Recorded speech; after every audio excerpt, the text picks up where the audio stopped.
उन्होंने अपने करियर की शुरुआत करी थी एज अ केमिस्ट्री टीचर, फिर उन्होंने अपने यूट्यूब चैनल की शुरुआत करी आज से कुछ साल पहले। उनका जो यूट्यूब चैनल है उसका नाम है A2 motivation. Please give an energetic and warm welcome to the one and only Arvind Arora sir.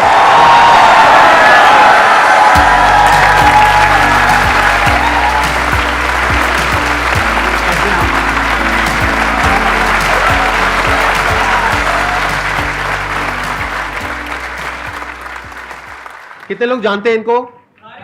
सारे जानते हैं, सबने इनकी वीडियोस देखी होंगी।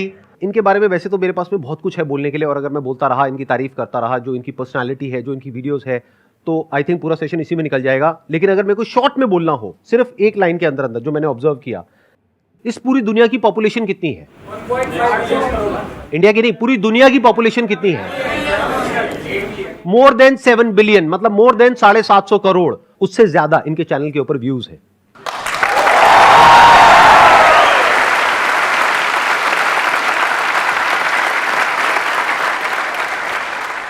मशहूर होने की ख्वाहिश अब नहीं है मेरी, संदीप सर जानते हैं, बस इतना काफ़ी है।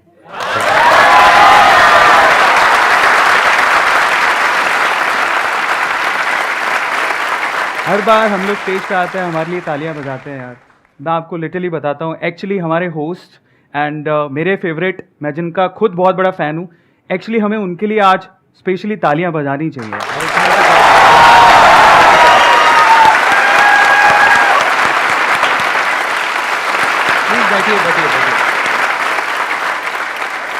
आज लेकिन इनका दिन है, तो आप जो भी पूछना चाहते हैं इनसे प्लीज आप बैठिए। इनके सवालों से पहले मैं एक लास्ट बात, उस टाइम नर्वस था सर। हाँ। मेरी दिली इच्छा थी कि मैं आपको गले लगाऊं, मैं आप ढंग से आपको गले लगाऊं। सर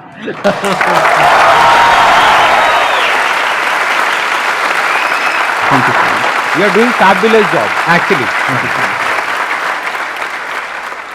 एक्चुअली मैं पहले एक ऑफलाइन टीचर था, और वो भी गेट की कोचिंग करवाता था। उसके बाद मैं एक केमिस्ट्री टीचर बना, उसके बाद मैं ऑनलाइन आया, और 2019 में A2 मोटिवेशन मैंने स्टार्ट किया था, जहाँ पर मैं फैक्ट और मोटिवेशन की वीडियोस बनाता हूँ, शॉर्ट्स। एंड मैं एक राइटर भी हूँ, और अब एक एंटरप्रेन्योर हूँ। मेरा खुद का एक स्टार्टअप है जो कि बेंगलोर से हम लोग ऑपरेट करते हैं। सो ये मेरा रोलर कोस्टर राइड है। अब इस सेगमेंट में आप जो भी सवाल पूछना चाहें, स्वागत है आपका। आप रेगुलर वीडियो डालते हैं पर डे, मैंने जैसे आपके देखता हूँ कि आपकी वीडियो आती रहती है, तो उस कंसिस्टेंसी को कैसे बनाए रखने हैं आप? क्योंकि आपके बहुत सारे वर्क है, तो आप उसको मैनेज कर रहे हैं और साथ साथ वीडियो भी डाल रहे हैं। तो सर वो चीज़ में जानना चाह रहा हूँ।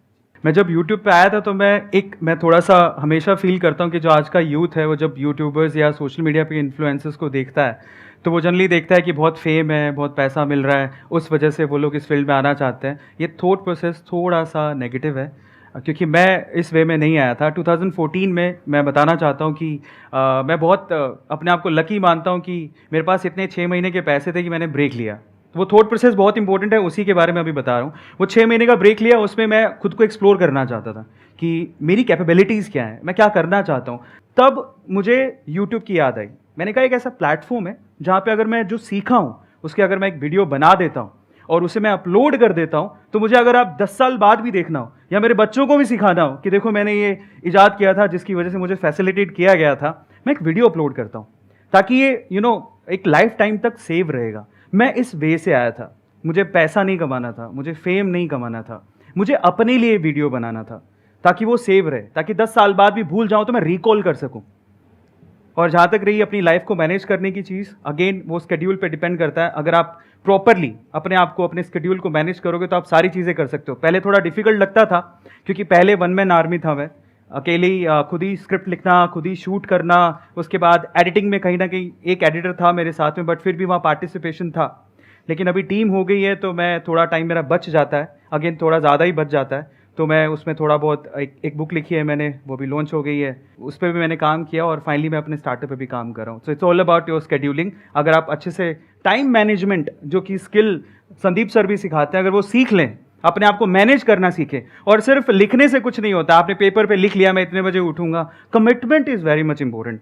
अगर आप अनुशासित हैं, कमिटेड हैं, तो आप आगे जा सकते हैं। और कई लोग अनुशासन को यानी कि डिसिप्लिन को भी एक अलग तरीके से देखते हैं। उसका रियल डेफिनेशन ये नहीं है कि किसी भी काम को रेगुलरली करना, नहीं, चाहे वो काम आपकी पसंद का हो या पसंद का ना हो, फिर भी अपने फ्यूचर के लिए, अपने आप के लिए, अपनी फैमिली के लिए, अपनी सोसाइटी के लिए नापसंद होने के बावजूद भी अगर आप उसे कंसिस्टेंसी से करते हो, रेगुलरिटी से करते हो, दैट इज कॉल्ड डिसिप्लिन।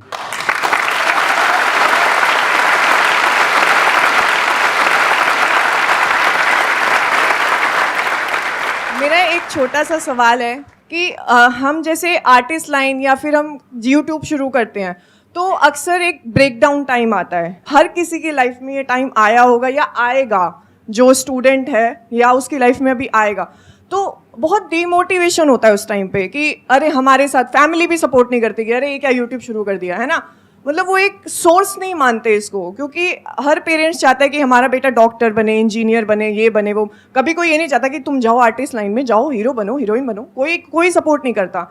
तो how to charge yourself? You know, आपने द परस्यूट ऑफ हैप्पीनेस अगर देखा हो तो वो हमेशा एक ही बात बोलते हैं, प्लीज प्रोटेक्ट योर ड्रीम्स। क्योंकि वो ड्रीम्स है ना, आपके लिए बहुत खास है, दुनिया के लिए नहीं है। उसको आपको खुद को प्रोटेक्ट करना है। अब उसके लिए आपको कुछ भी कीमत चुकानी पड़े, you have to do that. और इसी का नाम जिंदगी है। अप्स एंड डाउन्स तो आएंगे ही ना लाइफ में, लेकिन अगर आप उन अप्स एंड डाउन्स में अपने सपनों को खो दो, छोड़ दो, तो फिर सपने आपके पास आए ही क्यों हैं? बड़े सपने देखने हैं तो कीमत चुकानी पड़ती है, और वो आपको चुकानी चाहिए। उसके लिए कुछ भी देना पड़े, you have to give yourself as well. मेरा ऐसा मानना है। एक्सेलेंट।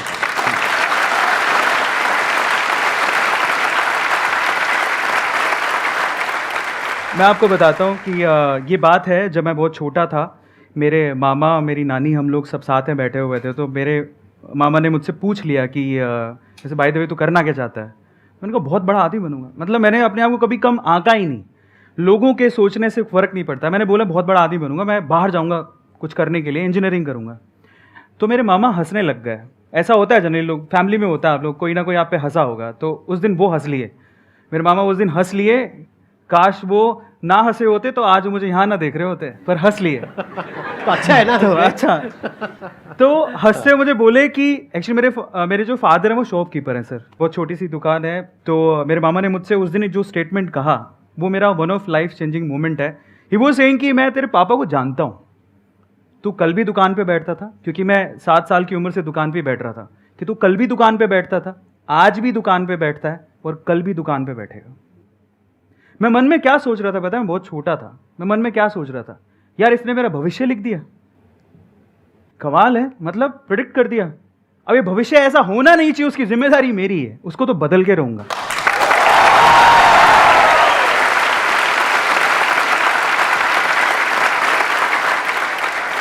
जब प्रॉब्लम्स आती है ना हमारी लाइफ में, तो हमारे पास में 2 ऑप्शंस होते हैं। एक है हम ब्लेम करने लग जाए अपने रिलेटिव्स को, फ्रेंड्स को, इसको उसको, सिचुएशंस को, लाइफ को, हर एक को ब्लेम करें कि मैं इसकी वजह से कुछ नहीं कर पा रहा। दूसरा ऑप्शन ये होता है कि जो भी आपको उल्टा बोल रहा है या आपको आगे बढ़ने से रोक रहा है, तो आपको गुस्सा आता है। जब कोई आपको उल्टा बोलता है, आपकी फैमिली में, फ्रेंड्स में, यहाँ पे वहाँ पे, मुझे भी बहुत बोला था जब मैंने अपना करियर शुरू किया था, इनको भी बोला था, सबको बोलते हैं। आपको ये समझना है कि अगर कोई आपको उल्टा बोल रहा है, आपको गुस्सा आ रहा है ना, आने दो गुस्सा। हाँ। बस उस गुस्से को चैनलाइज करो सही जगह पर। वही इन्होंने किया, और आज देखो इनके अंदर एक जोश है, एक आग है जो आप लोग फील कर पा रहे होगे, मैं देख पा रहा हूं। वो आग क्यों है? वो वहीं से लगी थी आग, वो जो आपके मामा जी ने वो बोला था। वीडियो में कोई प्रॉब्लम तो नहीं है ना? नहीं, बिल्कुल नहीं। हाँ ठीक है, नमस्ते मामा जी।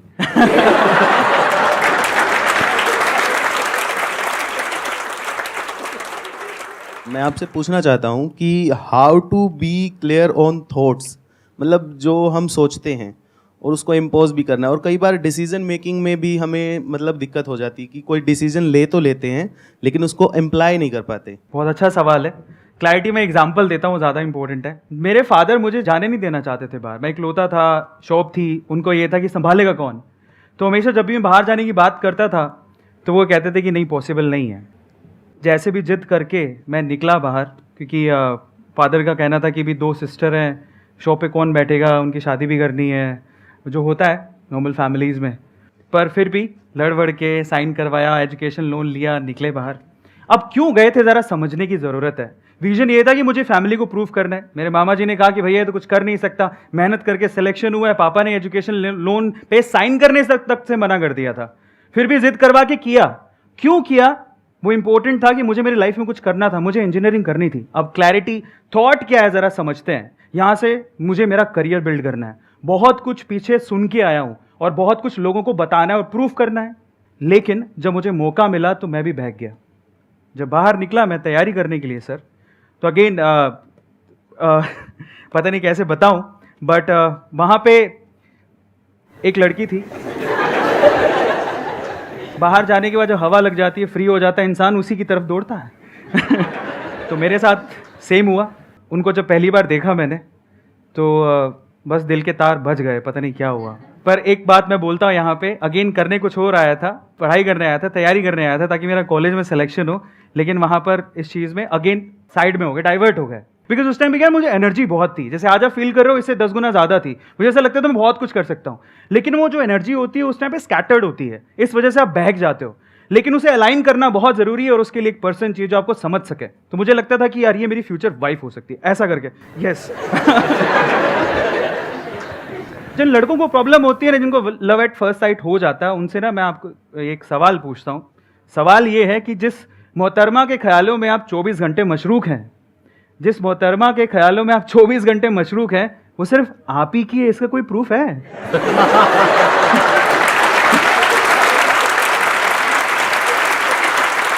उसके आने का इंतजार करना, उसके जाने का इंतजार करना, उसे देखना, है ना? बिल्कुल होता है। 6 महीने मैंने खराब कर दिया, कुछ पढ़ाई नहीं की, मैं भूल गया मैं क्या छोड़ के आया हूं, किन बातों को यार प्रूफ करने के लिए छोड़ के आया हूं यार, वो सब भूल गया मैं। गलत बात है, पर बहक गया, कुछ नहीं कर सकता था। तो मैं उनके पास गया और जाके मैंने उनको बोला, मैंने कोई आई लव यू कुछ नहीं बोला, स्ट्रेट फॉरवर्ड बता रहा हूँ। और उनके पास बैठा, जाने का मौका मिला तो मैंने कहा मैं जा रहा हूँ। उनकी मम्मी को बोला पहले, तो मम्मी टकराई। मैंने कहा जा रहा हूँ तो मैं सोच रहा हूँ सबसे मिल लूँ, क्या मैं उनसे भी मिल सकता हूँ? मैं उनका बहुत बड़ा फ़ैन हूँ। वो फ़ैन इस वजह से था क्योंकि वो बहुत ही थोड़ा इंक्लाइंड थी स्पिरिचुअलिटी की तरफ, तो वो बहुत बुक्स पढ़ती थी। तो मैं गया उनके पास बैठा, मैंने डायरेक्टली उनको एक ही बात बोला, मुझे आपसे एक बात कहनी है। तो बोले क्या? मुझे आपसे शादी करनी है। अब अच्छा शादी करनी है, भाई मैं बता देता हूँ, मुझसे 5 साल बड़ी थी। उन्होंने कोई रिएक्शन नहीं दिया। लास्ट में जब पूरी कॉन्वर्सेशन हो रही थी, सुनती रही, लास्ट में उन्होंने मुझे बोला कि एक बात बोलती हूँ, ध्यान से सुनना। मैंने कहा हाँ। बोले अपने माँ बाप के पैसों पे तुम यही करने आए हो क्या? स्टेटमेंट बहुत खतरनाक थी, दिल पे चुभ गई कि अपने माँ बाप के पैसों पे तुम यही करने आए हो क्या था। फिर उसने बोला कि तुम जब 6 महीने पहले आए थे ना, तुम्हारे बारे में बहुत सुना था कि तुम बहुत इंटेलिजेंट हो, अब क्या हो गया? फिर लास्ट में उसने जो बात बोली वो आप सब लोगों को सुननी ही चाहिए। अगेन मैं कह रहा हूँ, लड़कियाँ बहुत मैच्योर होती हैं। वो खुशी वाली बात भी थी लेकिन चैलेंज भी था मेरे लिए। उसने बोला तो सफल हो जाओ, अपने पाँव पे खड़े हो जाओ, तब हर चीज़ तुम्हारी कदम चूमेगी, तुम्हें सब मिल सकता है, शायद मैं भी। जब उसने वो स्टेटमेंट बोला, मुझे दुख से ज़्यादा खुशी इस बात की थी कि आग दोनों तरफ है। वो कह रही शायद मैं भी।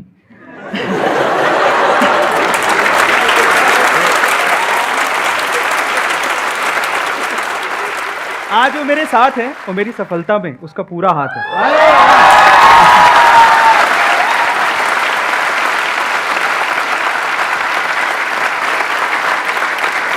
ये छोटे छोटे से मूवमेंट होते हैं बॉस, जब आप अपने पाथ से हटते हो ना, अगेन वो मेरे लिए डिस्ट्रैक्शन था, लेकिन वो आपकी कभी कभी स्ट्रेंथ भी बन जाती है। अगर मैं सीधे चले जाता, ठीक है, मन में रख के, पर मैंने वो रिस्क उठाया। रिस्क है तो इश्क है। रिस्क उठाया तो सामने से स्टेटमेंट आया, समझ में आया कि हमें करना क्या है, फाइनली उसी पाथ पे दोबारा आ गए। तो आपकी लाइफ बनती है, बिगड़ती है आपके आसपास के लोगों से जो आप चूज करते हो। और अगर आपकी चॉइस सही है तो आपकी ज़िंदगी बन सकती है और बहुत बेहतर बन सकती है। और उसने मेरी ज़िंदगी को बहुत बेहतर बनाया है, जो आपके सामने मैं हूँ।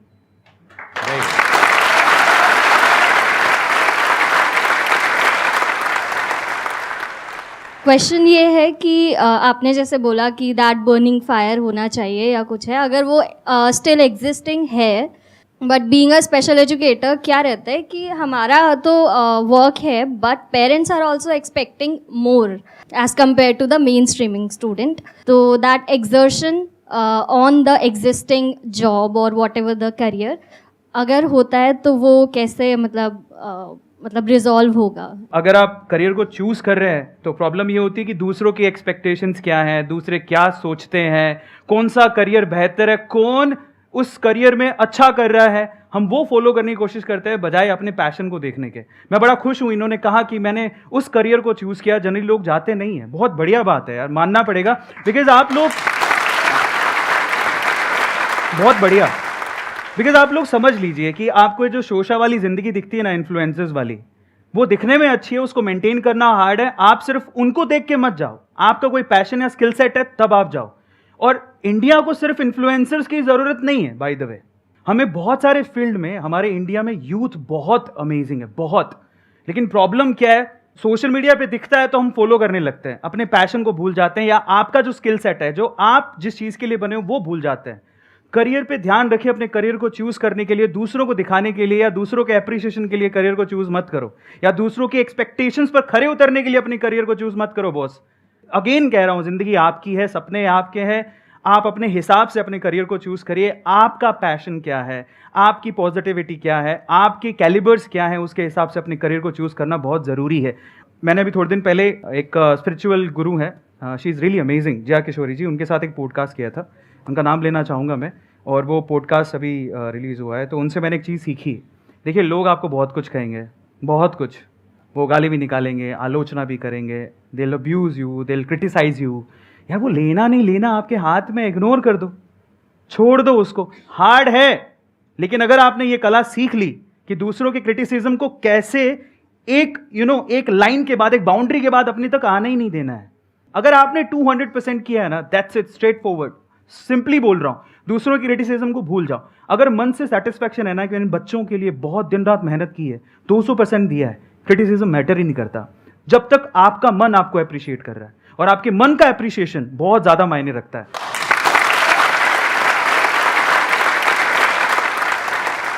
आप अपनी तरफ से ईमानदारी से अपना काम कर रहे हैं। आप किसके लिए कर रहे हैं? आप अल्टीमेटली उन बच्चों के लिए कर रहे हैं ना। अब उनके जो पेरेंट्स हैं वो नहीं समझ रहे, वो आ करके आपको उल्टा बोल करके जा रहे हैं, तो आपको गुस्सा आएगा। आपकी जगह मैं होऊंगा, कोई भी होगा, उसको गुस्सा आएगा। किसको नहीं आएगा? कोई इंसान अपने पूरे दिल से एक काम को करे, ईमानदारी से करे, अच्छी नीयत के साथ करे, उसके बाद भी लोग सामने से उल्टा बोले तो गुस्सा आता है। आई अंडरस्टैंड, बट इस गुस्से को यूज करिए उन बच्चों की लाइफ को और बेटर बनाने में। जैसे जब मैंने अपने सेशंस करने शुरू करे थे तो बहुत लोगों ने बहुत तरह से क्रिटिसाइज किया, मेरे को किया, इनको भी किया होगा, आई एम 100% श्योर। तो वो जो क्रिटिसिज्म है उसको मैंने यूज किया कि लोग उल्टा बोल रहे हैं ना, इसका मतलब कुछ उसमें सच्चाई भी है और कुछ झूठ भी है। तो पहले तो उसको फर्क किया, फिर जो सच्चाई है उसको यूज किया कि हाँ, आप जो कह रहे हो बात में उसमें थोड़ा तो दम है, कोई बात नहीं, अभी ये कमी है ना, इसको बेटर करता हूं, इसको इंप्रूव करता हूं, और बेटर करता हूं, और बेटर और बेटर और बेटर। अब वो 100% तो कभी भी नहीं हो सकता, मतलब ऐसा कभी नहीं हो सकता कि 100% पेरेंट्स आपके पास आकर के आपकी तारीफ करने लग जाए, ऐसा नहीं हो सकता। बट अब आपका टारगेट क्या होना चाहिए? 10 में से 9 उल्टा बोलते हैं, एक अच्छा बोलता है। आपका होना चाहिए इस 10 में से 5 लोग आए और दिल से आकर के आपको थैंक्स करें। तो उसके लिए क्या करना पड़ेगा? आपको और एफर्ट करना पड़ेगा, जो अभी कर रहे हो उससे और ज्यादा करना पड़ेगा, अपनी स्किल को और अपग्रेड करना पड़ेगा। अब वो आप क्या करोगे, कैसे करोगे, वो आपको पता है, क्योंकि वो आपकी लाइन है, हमें नहीं पता है। तो अगर आप वो कर पाते हो और उस तरह से आगे बढ़ पाते हो, तो सिर्फ अभी जिस स्कूल में आप पढ़ा रहे हो वहीं पर नहीं, आगे भी लाइफ में बहुत आगे जा सकते हो। अपॉर्चुनिटीज बहुत है, और उन्हीं लोगों के लिए है जो इस तरीके से लाइफ में आगे बढ़ते हैं। क्योंकि अगर उनके कहने पर आप रुक गए तो नुकसान किसका है? इसको ऐसे देखो, आपने कहा कि अब मैं अपना जो काम कर रही हूं ना, उसको अच्छे से करने के बाद भी कुछ मिलता तो है नहीं, मतलब अपना काम अच्छे से करने के बाद भी उल्टा ही सुनने को मिलता है, तो काम करना ही क्यों है? भाड़ में जाए, मुझे क्या फर्क पड़ता है। ये भी एक अप्रोच है बहुत लोगों की कि हम काम करते हैं, एप्रिसिएशन तो मिलता नहीं है, जॉब करता हूं, यहां पर कमियां तो सब निकालते हैं, तारीफ कोई करता नहीं है, अच्छी क्वालिटी कोई देखता नहीं है, तो मैं अपना काम ढंग से करूं ही क्यों? तो इसमें नुकसान किसका है? कभी सोचा है? शॉर्ट टर्म में चलो उस इंसान का नुकसान है, जो एम्प्लॉयर है उसका नुकसान है। लॉन्ग टर्म में किसका नुकसान है? एम्प्लॉय का, क्योंकि वो एम्प्लॉय वहीं पे स्टक हो जाएगा, वो बेकार हो गया उस कंपनी के लिए भी और कंपनीज के लिए भी। लेकिन अगर उसको उस कंपनी में उल्टा बोला जा रहा है, फिर भी वो अपने काम को और अच्छा करता जा रहा है, और अच्छा करता जा रहा है, और अच्छा करता जा रहा है, तो आज नहीं तो कल वो उस कंपनी को छोड़ेगा, कहीं और जाएगा। तो हो सकता है वहां एप्रिसिएशन नहीं मिला, अरे वहां तो मिलेगा, दूसरी जगह नहीं मिला, तीसरी जगह मिलेगा, चौथी जगह मिलेगा। कोई तो कंपनी होगी जो देखेगी कि आप एक्चुअल में अंदर से क्या हो, जिसको हीरे की परख होगी, और उस दिन आपको हीरे का दाम मिलेगा।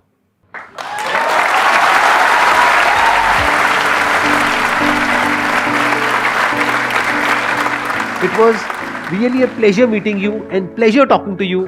Thank you so much for coming. It means a lot to me Thank you so much. and to everybody here. Thank you so much.